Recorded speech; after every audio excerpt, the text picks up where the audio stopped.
My name is Frank. I'm 61 years old, and until recently, I believed I was living the kind of life most people only dream about. I'd been married to the same woman, Carol, for nearly 40 years. We met in high school in Tulsa, Oklahoma. I was 17, she was 16, and from the very first day, something just clicked between us.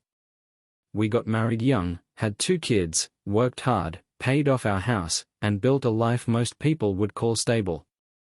Predictable. Safe. After I retired from working as an electrician, my days became simple and peaceful. I'd mow the lawn on Fridays, fix up old tools in the garage, catch a game with my buddy Earl on Sundays. Carol kept working, though. She said she wasn't ready to slow down yet, and honestly, I admired that about her. She climbed her way up to become the CFO of a mid-sized construction company, and she was proud of it. I was proud of her too. When she first started traveling for work, it was small things, regional conferences, the occasional overnight in Kansas City. But lately, the trips had become more frequent and farther away. Atlanta. Denver. Austin. I didn't mind. I knew how much her job meant to her. Besides, I trusted her. We'd been through so much together. If I couldn't trust Carol, then who could I trust? Her most recent trip was a 3-day conference in Austin. She left on a Tuesday morning with her usual black carry-on, a cup of gas station coffee, and that determined look on her face she always had before business travel. She kissed me goodbye on the cheek and said she'd call that night. I told her to be safe and not to forget her blood pressure pills. That was our routine. She didn't call that night. I figured she was tired.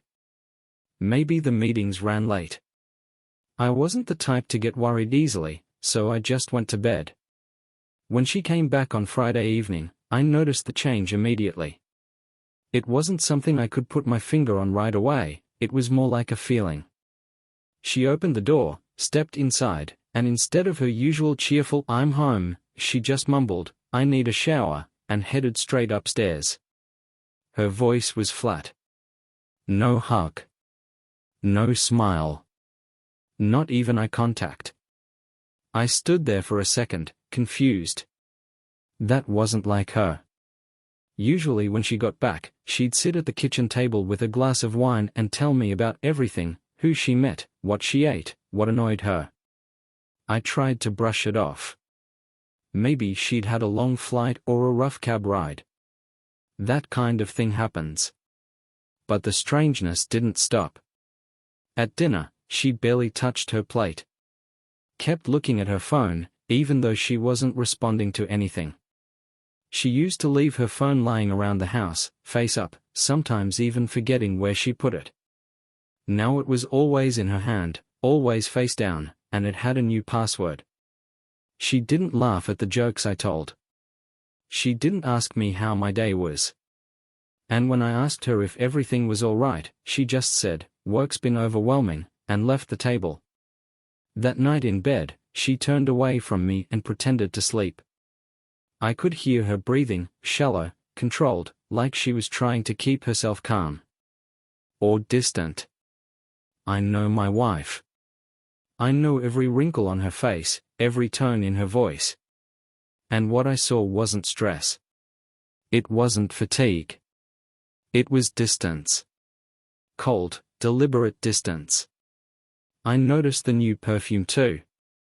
It wasn't the soft lavender scent she'd worn for decades.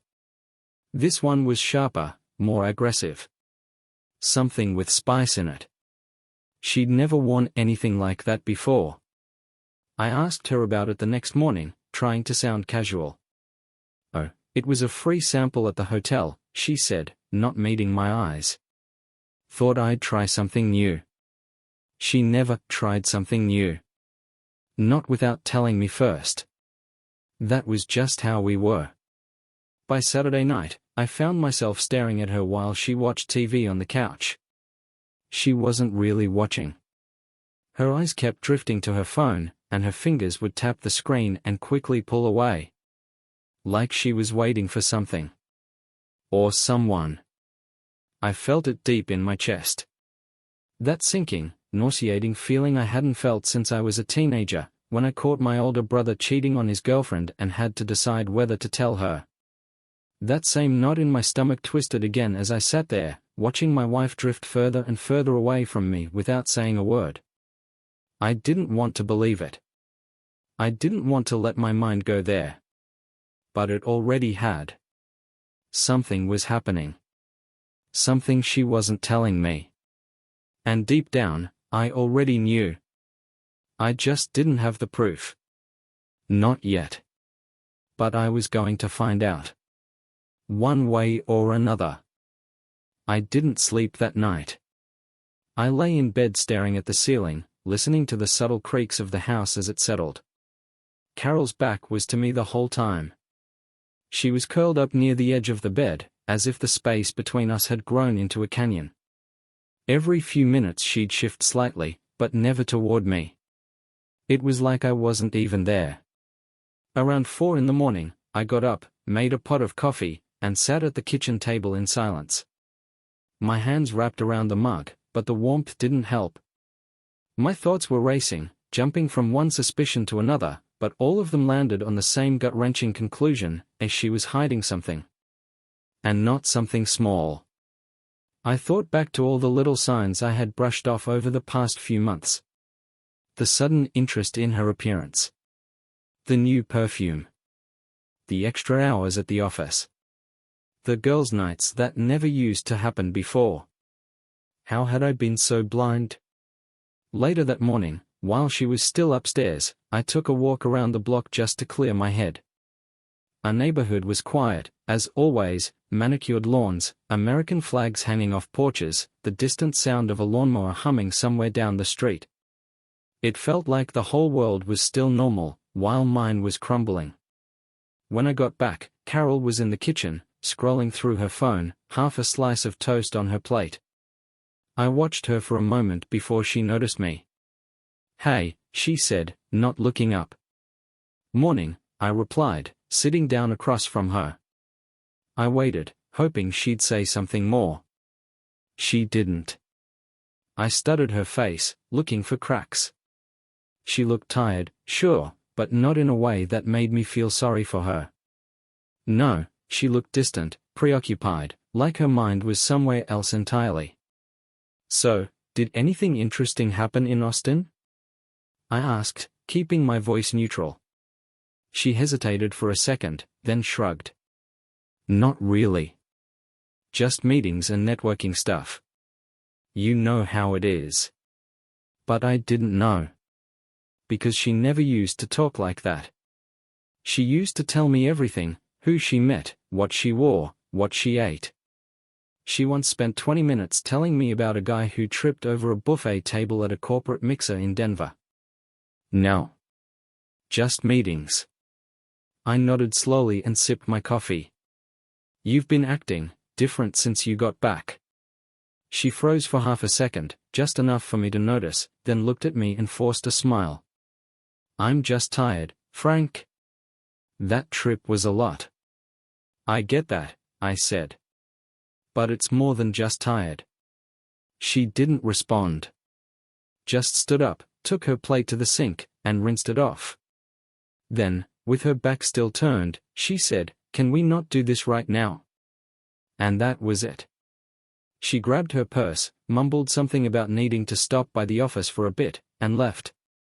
I stood there in the kitchen, staring at the half-drunk cup of coffee she'd left behind. That was when I knew I had to stop pretending. I couldn't keep giving her the benefit of the doubt. Not anymore. That afternoon, I did something I never thought I'd do. I checked our shared phone bill. It was all online, and I'd never paid much attention to it before. But now, I had a reason. Scrolling through the itemized list of texts and calls, a pattern jumped out almost immediately. A number I didn't recognize. Frequent texts. Mostly during the day, but some late at night too. Dozens of them. More than she sent me in a whole week. My chest tightened. I copied the number and plugged it into Google. I didn't expect to find anything, but to my surprise, it was linked to a business listing, an electrical contractor named Ethan Reed, based right in Austin. Mid-40s, judging by the profile photo on the company site. Former military, now doing high-end commercial work. And listed as a speaker at the very conference Carol had just returned from. My hands were shaking. I didn't know this man. But clearly, my wife did. I stared at the screen, every instinct in my body screaming that this was it. This was the connection. This was who she was texting. This was who she couldn't stop thinking about. That night, I didn't confront her. Not yet. I needed more. Something solid. So I waited. Over the next few days, I watched her closely. I didn't let on that I knew anything. She acted normal, or at least, what she thought passed for normal. But I could see it now. The sneaky smiles at her phone. The sudden trips to the store. The way she always made sure her phone was with her, even when she went to the bathroom. I started keeping a journal, documenting everything. Times, dates, little comments she made. I even set up a spare phone in the garage and downloaded a voice recording app. If she ever took a call out there, I'd have it. I wasn't going to be the dumb old husband sitting at home while his wife played him for a fool.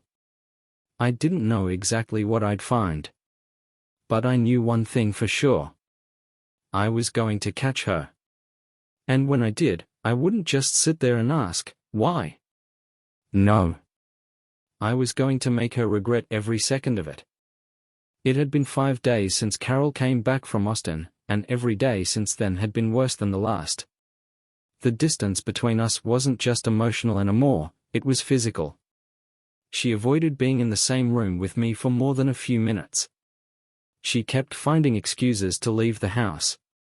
She stopped wearing her wedding ring. No explanation. Just stopped. I didn't ask why. I didn't need to. I kept playing it cool. Calm. Observant.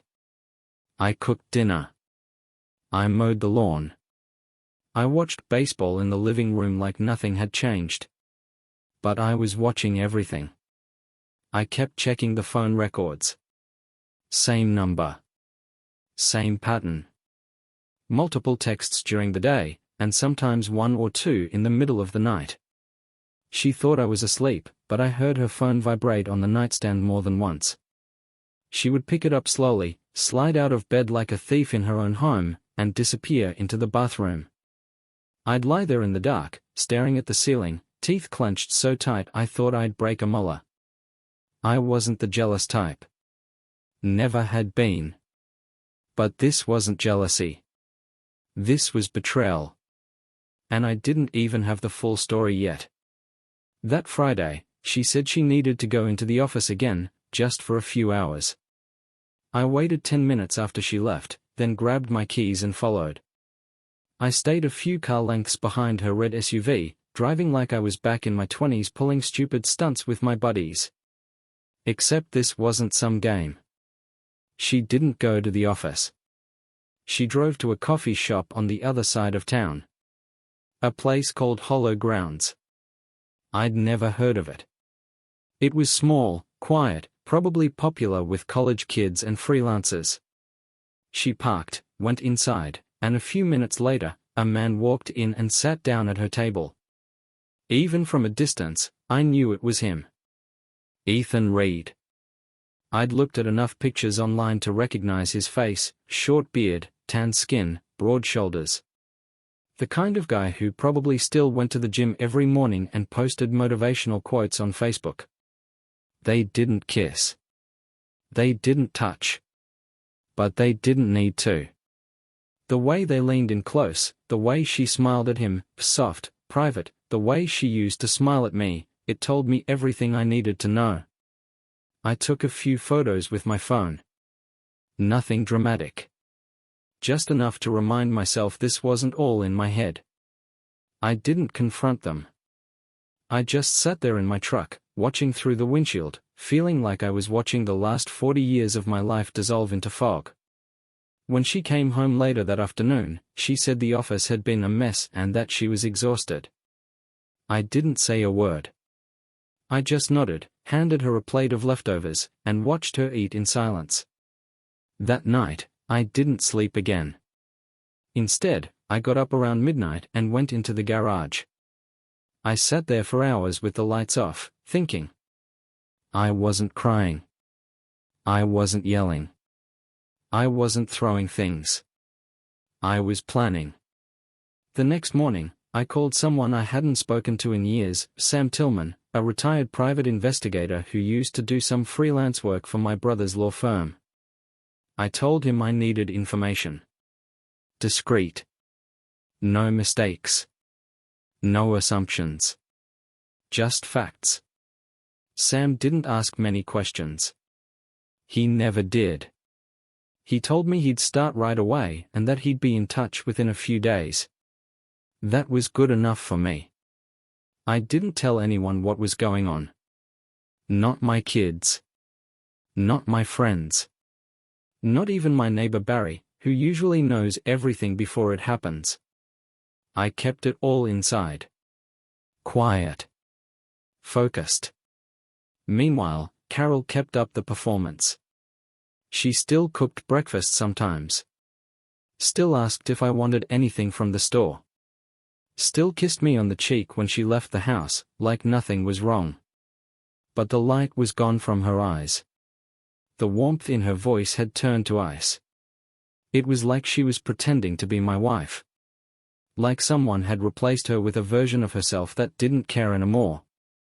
3 days later, Sam called. "It's more than you thought," he said. "A lot more." He emailed me everything, photos, messages, hotel receipts, timestamps. Turns out, Ethan wasn't just some guy she met at a conference. They'd been messaging for over 4 months. Started off innocent. Turned flirty. Then explicit. There were dates. There were overnight stays. Not just in Austin. In Tulsa. In our city. In our city. They met at hotels while I was out grocery shopping. They had dinner together the same night she told me she was too tired to cook. They celebrated his birthday at a steakhouse 2 blocks from where my daughter lives. And she never said a word. I printed everything and put it in a folder. I sat on the back porch, staring out at the yard I had mowed 100 times, listening to the faint hum of distant traffic, holding that folder in my lap. 40 years. Gone in a flash. I wasn't sure what I was going to do next. But I knew this much. I wasn't going to confront her in a kitchen like some lost, confused husband begging for an explanation. No. I was going to make her feel what I felt. I was going to take everything she valued, her job, her reputation, her comfort, and tear it down piece by piece. This wasn't about revenge. It was about justice. And I was just getting started. The folder sat in my drawer for 2 days. I didn't touch it. Didn't open it. I already knew what was inside. Every page was a cut to the gut, but I needed it there. I needed to know that when the time came, I would be ready. This wasn't going to be a shouting match in the living room. I wasn't going to cry, and I wasn't going to beg. I was going to destroy the illusion she thought she was living in. I started with small things. I moved all of our joint savings into a new account under my name only. She had access to everything before, every login, every password. That ended. I opened a safety deposit box and put all the hard copies of Sam's investigation inside. She wouldn't find them unless she burned down the bank. I met with an attorney. Quiet office on the 2nd floor of a building near downtown. Guy named David Rhodes, older, sharp, no nonsense. I told him everything. Not emotionally. Just the facts. He didn't flinch. "She doesn't know you know?" he asked.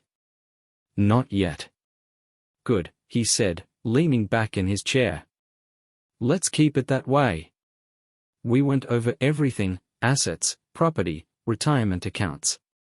I learned that in Oklahoma, infidelity can still have consequences if it's proven, especially if it damages the reputation of one party.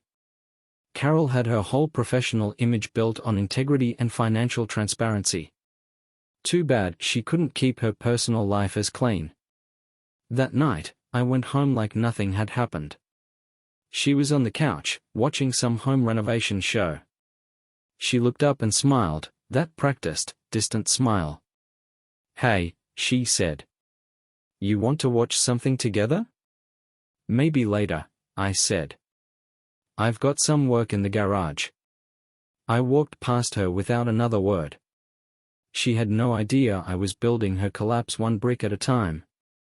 The next day, I called Lisa. She was Ethan's wife. I found her Facebook weeks ago but never reached out, until now. I sent her a short, direct message: "Hi Lisa, I think we need to talk. It's about your husband and my wife." She replied within an hour. We met at a diner off Route 66. Quiet booth in the back. She was in her early 40s, looked like she hadn't slept in a week. No makeup, hair tied back, eyes red. "I had a feeling," she said, before I even sat down. We talked for over an hour. She knew something was off for months: missed calls, weird excuses, a hotel receipt she found in his jacket pocket. When I showed her the folder, she didn't cry. She just stared at it like it confirmed every nightmare she hadn't wanted to believe. "I want him gone," she said. "I've already talked to a lawyer." I nodded. "I'm not here to convince you of anything. I just thought you deserved to know." She looked at me for a long moment, then said something I hadn't expected. "What are you going to do to her?" I didn't smile. I didn't answer. But she must have seen something in my eyes. "Good," she said. "Don't go easy." When I got home that night, Carol was in the kitchen making dinner. Chicken, roasted vegetables, her old routine. Like we were still pretending. "I ran into Lisa Reed today," I said casually as I walked in. She froze. Her knife paused mid-slice. "Lisa?" "Ethan's wife." She slowly turned to look at me. Her face drained of color. "Why would you?" "I think you know why." The silence that followed was deafening. Her hand shook slightly. She tried to speak, but no words came. Just a soft, nervous breath, like she'd just realized the ground beneath her wasn't solid. "How long?" I asked, keeping my voice level. She opened her mouth, then closed it. She sat down at the kitchen table, slowly, like her knees couldn't hold her up anymore. "I didn't mean for it to happen," she whispered. "That's not an answer." "For months," she said. "Maybe 5. I nodded. I already knew. But hearing it from her was something else. "Why him?" "I don't know," she said. "It just started. He listened. He made me feel sane." I stared at her.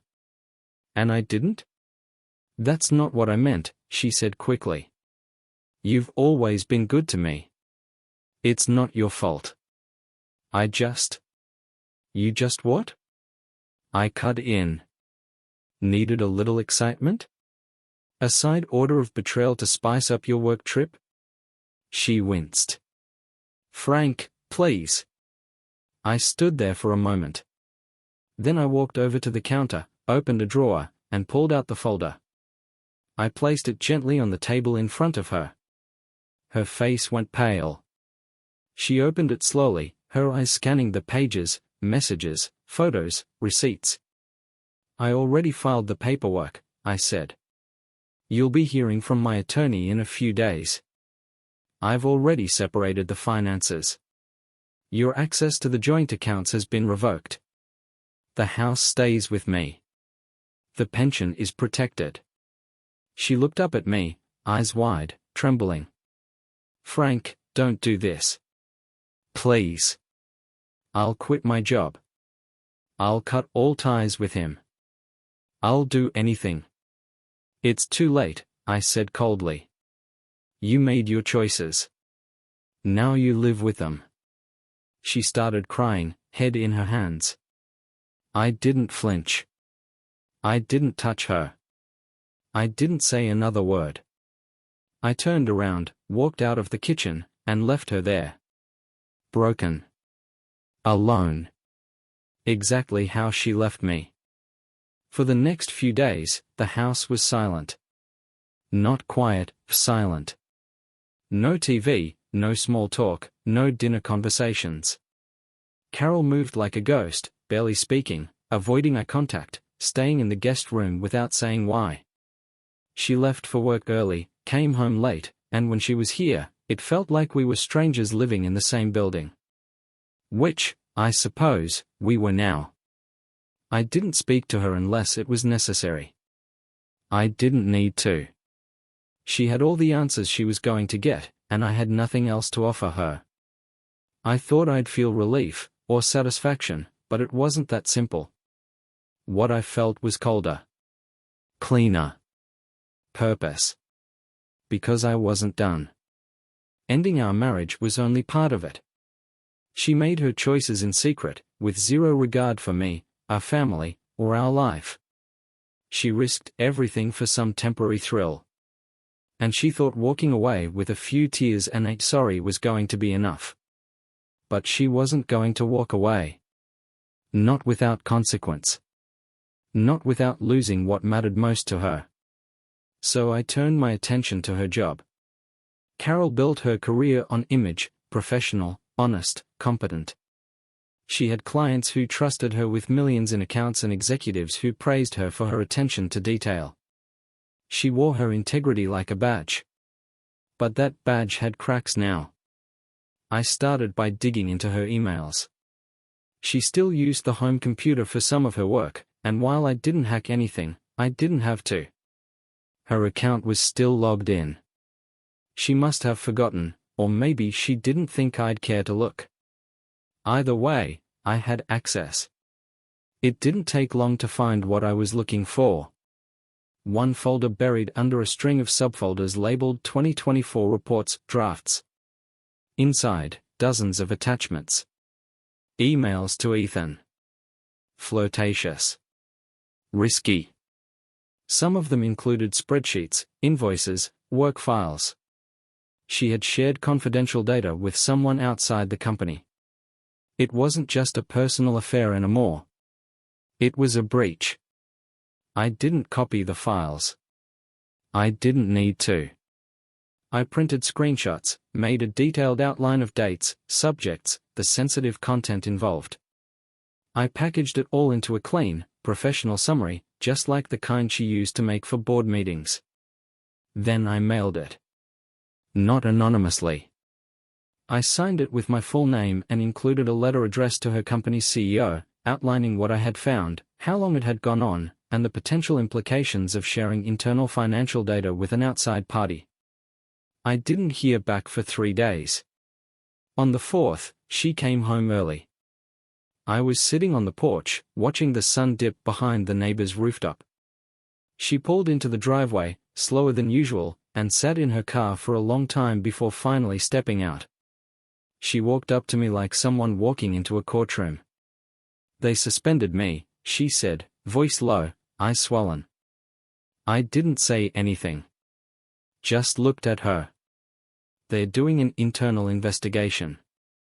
HR, legal, everything." Still, I said nothing. "You sent it to them, didn't you?" I met her eyes. "Yes." She nodded slowly, like she already knew the answer before she asked. She sank into the porch chair across from me, hands shaking slightly. "They might fire me," she whispered. "They should," I said. She blinked, stunned. "You really want to ruin my life, don't you?" I let the words hang in the air for a moment before answering. You ruined it yourself. I'm just not protecting you from the consequences." She sat there quietly, looking out at the yard, as if trying to remember the last time this place felt like home. I didn't offer her comfort. I wasn't going to be her emotional crutch anymore. Later that night, she tried to talk again. Said things like, "I wasn't thinking straight, and I just wanted to feel alive again." She talked about how everything felt like a blur now, how she regretted it all, how she'd do anything to rewind the clock. I didn't respond. I went to bed, and when I woke up, she was gone. Left a note on the kitchen table. Said she was going to stay with her sister for a while to give me space. Good. Let her sit with the consequences. Let her sister see who she really is when the mask starts to crack. I wasn't angry anymore. Not like I was at the beginning. What I felt now was something more dangerous. Clarity. She didn't just cheat on me. She treated our life like it was a disposable item, something she could throw away the second it stopped being exciting. She thought I'd forgive her. That I'd protect her reputation. That I'd be her fallback plan. She was wrong. And I wasn't finished yet. Because there was still one more piece left. Ethan Reed. He was about to find out what it feels like to lose everything too. I spent the next few days focusing on Ethan Reed. Carol may have walked out of the house, but she wasn't the only one who needed to face consequences. Ethan wasn't some random fling. He wasn't a stranger she met by accident. He was a professional. Married. Respected in his field. He knew exactly what he was doing. And he chose to insert himself into someone else's marriage. So I chose to insert myself into his. I started with Lisa. We kept in contact after our first meeting at the diner. She had filed for separation, and Ethan had moved into a cheap extended stay hotel across town. According to her, he was still in denial, still calling, still texting, begging her to forgive him. Offering excuses. Saying it was just emotional and never serious. Lisa wasn't buying any of it. "Do you want to hit him where it really hurts?" I asked one night during a phone call. There was a pause. "Yes," she said quietly. "I do." That was all I needed. I asked her to send me copies of anything she had, documents, emails, photos, anything that could show Ethan had been mixing business with personal affairs. She didn't hesitate. Within a day, I had everything. Screenshots of messages where he coordinated hotel stays using his work account. Travel receipts billed through his company. Even pictures of him and Carol at a restaurant while he wore a branded polo with his company's logo. That was enough. Ethan was part of a commercial electrical contracting firm based in Austin. They had contracts with local government offices, schools, and private development groups. He wasn't just an employee. He was part owner. I prepared another packet, professional, clean, factual. I addressed it to the company's board of directors and included a cover letter explaining what I had found. I included exact timestamps, references, highlighted messages, and financial documents. I made it clear, this wasn't a personal vendetta. This was a serious liability.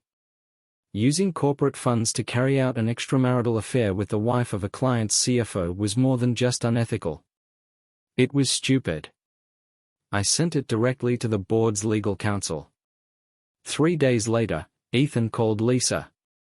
"They're forcing me to step down," she told me afterward. "He's no longer managing contracts. They froze his corporate card. He's out by the end of the quarter."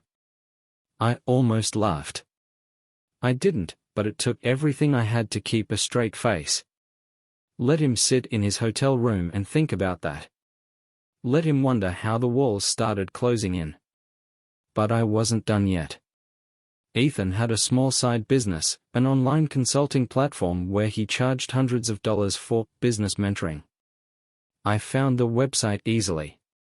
He had testimonials from clients, a blog with cheesy motivational posts, and a list of companies he'd helped grow. So I wrote my own testimonial. Under a different name, of course. It read, "I paid for an hour-long session with Ethan Reed." He spent the entire time bragging about his ability to manipulate people, and even hinted that he used his own company to fund his personal lifestyle. Do not trust this man. He's dishonest, unethical, and exactly the kind of person who gives small business owners a bad name. I posted it everywhere. Google, Yelp, LinkedIn. Anywhere his name appeared, I left breadcrumbs. Nothing slanderous. Just enough truth to make people pause. By the end of the week, his website was gone. Lisa told me he shut it down after several refund requests came in and 2 clients cancelled their follow-ups. He tried calling her again after that. She blocked him. Carol texted me once during that same week. Just one message. It said, "I know I've lost everything. I hope one day you'll believe how sorry I am." I didn't reply.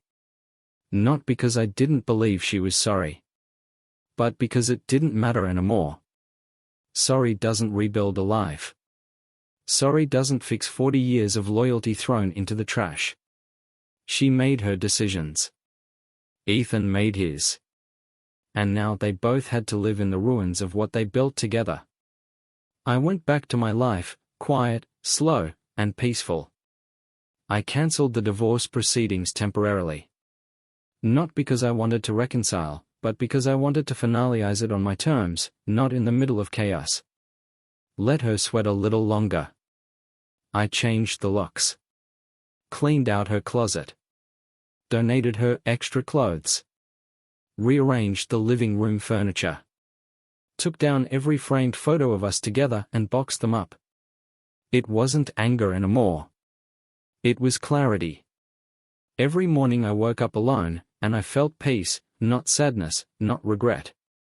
Just the steady silence of a house no longer full of lies. She had no job.